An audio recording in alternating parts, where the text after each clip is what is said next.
Hey guys, तो स्वागत है आपका कैप्टन B2 के चैनल में, जहां आज के इस वीडियो में हम लोग बात करने वाले हैं कुछ सवालों के बारे में जो कि लोकी सीरीज के बाद उठे हैं। जैसे कि अगर ही हु रिमेन्स एक ह्यूमन है तो वो इयॉन्स तक कैसे जिंदा रहा, एंड क्वांटमेनिया मूवी के अंदर एंटमैन एंड द वास्प क्या ही कर लेंगे, एज जिस कैंग से वो भिड़ने वाले हैं उसका वेरिएंट तो मल्टीवर्स लेवल में खेल रहा है। तो क्या ये चीटी मानव उनके सामने टिक भी पाएंगे?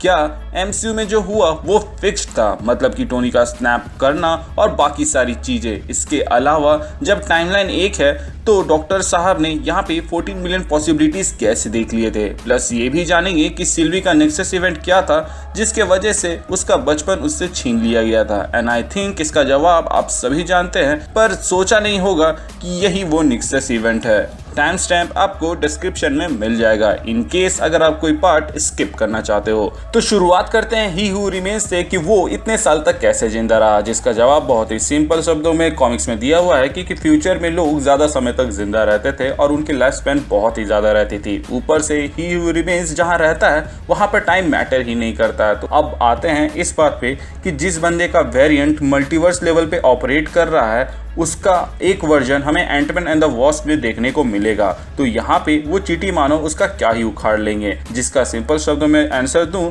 तो वो ये है कि जिस ही हु रिमेन्स को हम लोगों ने देखा वो आखिरी वेरिएंट था जो अपने जैसे और भी वेरिएंट को को एग्जिस्टेंस में आने से रोक रहा था। अब वो नहीं रहा तो गेम में आता है कैंग द कॉन्करर, जो कि पहले ही हमें टीज कर दिया गया था कि मुझे रूलर तो कॉन्करर कहा गया है। सो द थिंग इज, जिस तरह टोनी स्टार्क अपने आयरन मैन सूट में बहुत ही ज्यादा पावरफुल है बट बिना उसके वो एक जीनियस लेवल इंटेलेक्ट ह्यूमन है, उसी तरह कैंग भी है। मतलब कि अपने इक्विपमेंट के साथ बहुत ही पावरफुल बीइंग है बट उसके बिना वो नॉर्मल ह्यूमन है जिसको स्वॉर्ड तक से मारा जा सकता है, जैसे कि हम लोगों ने लोकी सीरीज के एंड में देखा। प्लस जिस तरह कैंग को हम देखने वाले हैं वो ही हु रिमेन्स के जैसे टाइम के एंड में नहीं बल्कि अपने लाइफ टाइम के एक फेज में होगा जहां इसको नहीं मालूम होगा कि आगे क्या होने वाला है। एंड इसका एंटमैन और वास्प के साथ पंगा इसलिए होगा क्योंकि उन्होंने क्वांटम रियलम के बैलेंस में शायद तक इम्बैलेंस ला दिया होगा bye collecting this quantum particles, जिसको हम लोगों ने एंटमैन एंड द वास्प के अंदर देखा।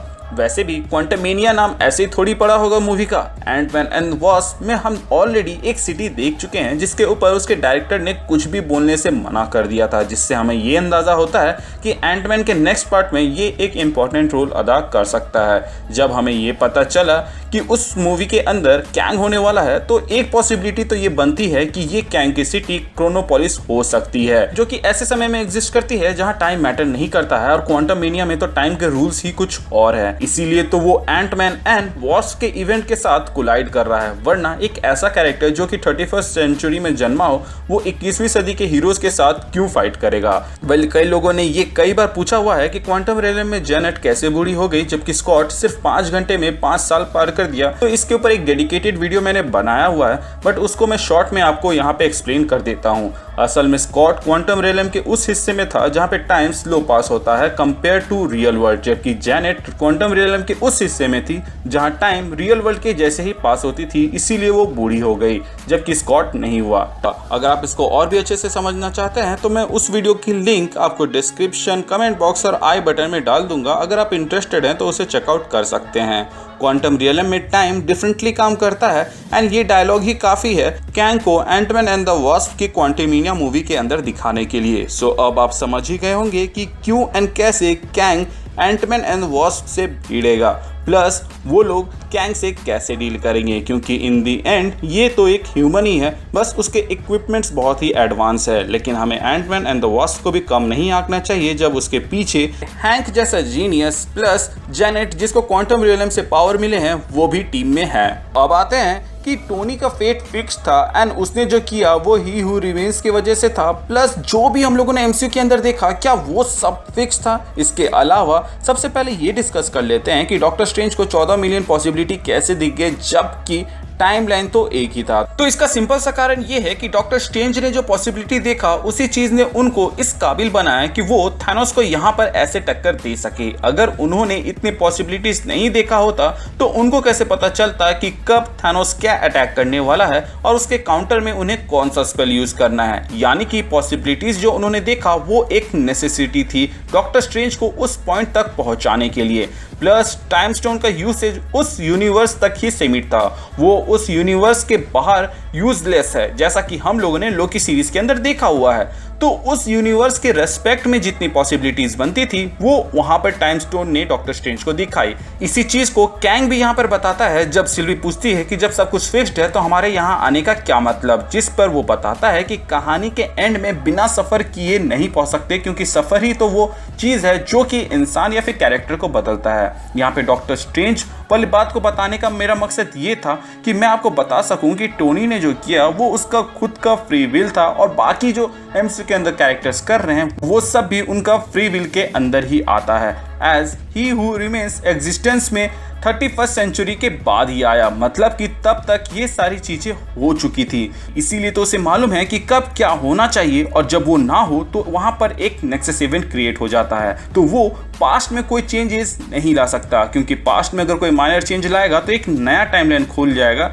जिसको रोकने के लिए ही तो उसने TVA बनाया है। Plus time travelling machine MCU के अंदर 2023 के अंदर बनी हुई थी, जो कि हो सकता है कि बेस बना हो ही हु रिमेन्स के ओरिजिनल सेल्फ के लिए। एज आप लोगों ने भी नोटिस किया होगा कि ही हु रिमेन्स का टेम्पैड एक एडवांस वर्जन लग रहा था टोनी के टाइम ट्रैवलिंग GPS डिवाइस के जैसे, प्लस दोनों की फंक्शनिंग मोर और लेस एक जैसी है। सो ही हु रिमेन्स के एग्जिस्टेंस में आने से पहले तक जितनी भी चीजें हुए हैं वो सब फ्री विल के साथ ही हुए हैं। प्लस जो दूसरे वेरिएंट थे उनका इन्वॉल्वमेंट भी पास्ट में रह चुका है, जिसके वजह से हमें कैंग क्वांटमेनिया में देखने को मिल सकता है। इसके अलावा यहाँ पर ही हु रिमेन्स का मेन मोटिव था कि वो उसके वेरिएंट को एग्जिस्टेंस में आने से रोके, कि ना कि बाकी किसी थ्रेट को, क्योंकि उनका आना तो तय है, अगर वो नहीं आएंगे तो ही नेक्सस इवेंट हो जाएगा। अब आते हैं कि सिल्वी का नेक्सस इवेंट क्या था, जिसके बारे में न रेवोना ने कभी बताया और ना ही हमें शो में किसी के जरिए पता चला, जो कि हो सकता है कि ही हु रिमेन्स को मारना ही उसका नेक्सस इवेंट था, जो कि मुझे मालूम है कि बहुत लोग को हजम नहीं होगा, बट अगर आप कुछ की पॉइंट पे नजर डालें तो आपको लगेगा कि ये बात थोड़ी सेंस तो बनाती है। जब भी नेक्सस इवेंट होती है टीवी वाले वहां उसको पकड़ने के लिए पहुंच जाते हैं, और यहाँ पे सिल्वी के केस में वो जब वहां पे पहुंचते हैं तो देखते हैं कि वो बस अपने खिलौनों के साथ खेल रही होती है। अब मुझे नहीं मालूम कि एक बच्चे के खिलौने के साथ खेलने से क्या ही कयामत आ सकती थी, लेकिन जैसा कि ही हु रिमेन्स ने कहा था कि मैंने तुम्हारे लिए रास्ता बनाया, तुम लोग बस उसमें चले हो। आगे वो ये भी बताता है कि तुम लोगों ने सोचा कि मुझे कैसे मालूम होगा कि तुम लोग मुझे कब मारने वाले हो, और मैं उसी वक्त टेम्पैड को यूज़ कर रहा हूँ, क्योंकि मुझे सब मालूम है। हर वो चीज़ जो TVA को नहीं पता मुझे मालूम है। मतलब कि इसको ये तक पता था कि सिल्वी वहाँ से भागेगी एंड सालों तक TVA इसका पीछा करेंगे, जिसके वजह से इसके अंदर टाइम कीपर्स या फिर कहें कि जिसने TVA को बनाया है उसके खिलाफ बहुत ही ज़्यादा नफरत होगी, क्योंकि उसी के वजह से इसका बचपन और आधी ज़िंदगी ऐसे गुजरी है। प्लस वो आगे ये चीज़ भी ऐड करता है कि सफ़र ही लोगों को बदलता है, जो कि सिल्वी को भी बदला। जहां सिल्वी बचपन में वैल्करी जैसा ब्रेव बनना चाहती थी, लेकिन TVA के उसके पीछे लगते ही उसकी ज़िंदगी का सिर्फ एक ही मकसद था, और वो था बदला लेना, जो कि वो यहाँ पर लेती भी है। अगर सिल्वी इस सफ़र में नहीं जाती तो ना ही वो एन्चेंटमेंट सीखती और ना ही लोकी के जैसे यहाँ पर मैजिक करने सीखती, जिसको उसने अपने इस फाइट के दौरान यूज़ किया था। प्लस एलॉयथ को अकेले कंट्रोल करना सिल्वी के बस की बात नहीं थी, उसके लिए उसे लोकी की जरूरत पड़ी थी, जो कि वहां पे इसलिए था क्योंकि ही हु रिमेन्स चाहता था, और इस चीज को उसने खुद ही कबूला। अब जिसने अपने मौत को ही प्लान किया हो उससे ऐसा तो उम्मीद नहीं कर सकते कि उसने कुछ बैकअप नहीं बनाया हो, जो कि उसने बनाया भी था, और वो उन फाइल्स को रेवोना को भेजा भी था, जिसके बारे में अगर आपको जानना है तो आप हमारी एंडिंग एक्सप्लेनेशन वाली वीडियो देख सकते हैं, जिसका लिंक आपको डिस्क्रिप्शन, आई बटन और कमेंट बॉक्स में पिन मिल जाएगा। मे बी ये सब एक बड़े प्लान का हिस्सा हो, जिसको हम लोग सीजन 2 में देखेंगे। आपको क्या लगता है कि क्या सिल्वी का nexus event he who remains को मारना था या फिर कुछ और? मुझे कमेंट सेक्शन में जरूर बताइएगा। इसके अलावा हमारे इस वीडियो से कुछ नया पता चला हो तो चैनल को सब्सक्राइब कर दीजिएगा और वीडियो को लाइक कर दीजिएगा। अगर पुराने सब्सक्राइबर हैं तो प्लीज चेक कि आपने बेल आइकन दबाया है या नहीं। अगर आपने दबा दिया है तो वेल एंड गुड, और अगर आपने नहीं दबाया है तो उसे दबा दे, ताकि जब भी मैं कोई वीडियो डालूं उसका नोटिफिकेशन आपको जाए। इसके अलावा हमारे चैनल का एक छोटा सा मोटो है, जो कि है लोगों की मदद करें, अपना ख्याल रखें एंड कीप मूविंग फॉरवर्ड का रट लगाकर आगे बढ़ते रहें। Thank you for watching this video. Stay tuned.